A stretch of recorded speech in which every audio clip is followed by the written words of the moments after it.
Doctor ortho, अब दर्द भी घुटने टेकेगा।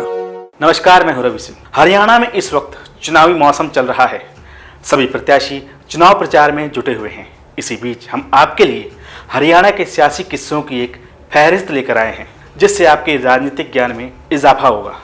तो चलिए आपको ले चलते हैं करीब 3 दशक पीछे, साल 1987 में। ये वो दौर था जब हरियाणा की सियासत में ताऊ देवीलाल का रुतबा सबसे ऊंचा था। लेकिन हैरानी की बात है कि इस दौर में उनके बेटे ओम प्रकाश चौटाला मुख्यमंत्री बनने के सिर्फ 5 दिनों बाद सीएम पद से इस्तीफा भी देना पड़ गया। यहां तक कि कुछ ही महीनों में उन्होंने 3 बार सीएम पद की शपथ ली। दरअसल हरियाणा की राजनीति में साल 1987 काफी अहम रहा। हरियाणा विधानसभा चुनाव 1987 में कांग्रेस का सुपड़ा साफ हो गया था।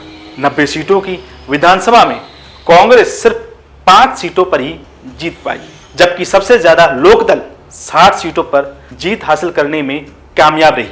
वहीं उस वक्त बीजेपी भी हरियाणा की सियासत में धीरे धीरे मजबूत होने लगी थी। 1987 के उन चुनाव में बीजेपी तीसरी सबसे बड़ी पार्टी बनकर उभरी। बीजेपी को हरियाणा में 16 सीटें मिली।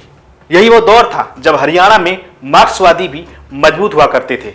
यहाँ सीपीआई एम और सीपीआई को एक सीट मिली। इसके अलावा इस चुनाव में 7 निर्दलीय उम्मीदवार भी जीते और 60 सीटों के साथ ताऊ देवीलाल हरियाणा के मुख्यमंत्री बने। ताऊ देवीलाल ने 1987 से 1989 तक 2 साल आराम से सरकार चलाई। इस दौरान साल 1989 में लोकसभा चुनाव भी हुए। इस वक्त केंद्र की राजनीति में बोफोर्स घोटाले का काफी शोर था। लोगों में कांग्रेस के खिलाफ गुस्सा था। बोफोर्स घोटाले की वजह से राजीव गांधी की भी छवि खराब हो चुकी थी। इसका फायदा चंद्रशेखर, वीपी सिंह और देवीलाल ने उठाया। ताऊ देवीलाल के लिए यही मौका था कि केंद्र की राजनीति में एंट्री करने का।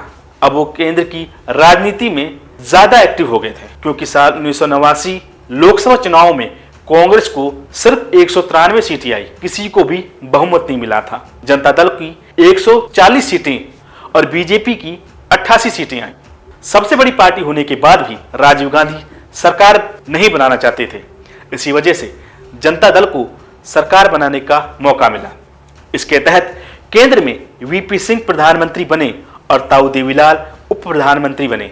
वहीं हरियाणा में उनके बेटे ओम प्रकाश चौटाला को मुख्यमंत्री बनाया गया।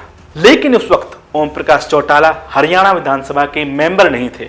संविधान के मुताबिक ओम प्रकाश चौटाला को 6 महीने के भीतर हरियाणा विधानसभा का विधायक बनना था। इसके लिए ओम प्रकाश चौटाला ने रोहतक की महम सीट को चुना। महम में इलेक्शन के दौरान दंगे भड़क गए।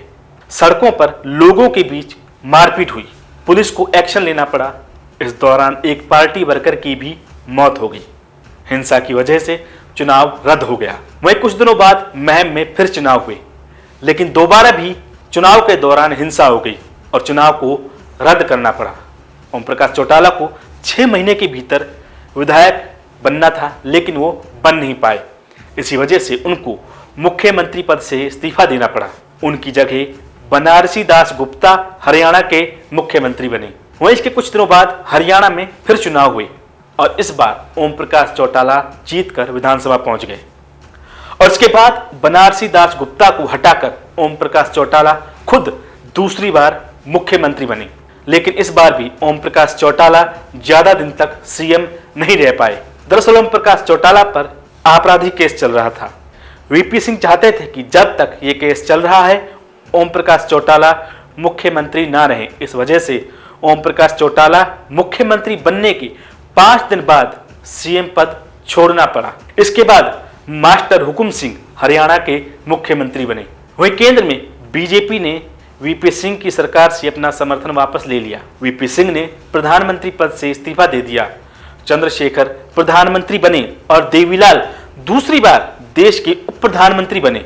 अब केंद्र में देवीलाल की अच्छी पकड़ थी। देवीलाल के चंद्रशेखर से अच्छे रिश्ते थे। देवीलाल ने मास्टर हुकुम सिंह को हटाकर ओम प्रकाश चौटाला को हरियाणा का मुख्यमंत्री बनाया।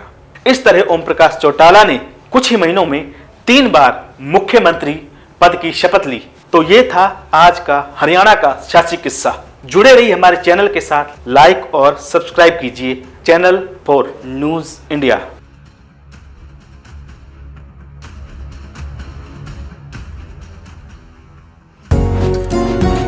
डॉक्टर और तुम, अब दर्द भी घुटने टेकेगा।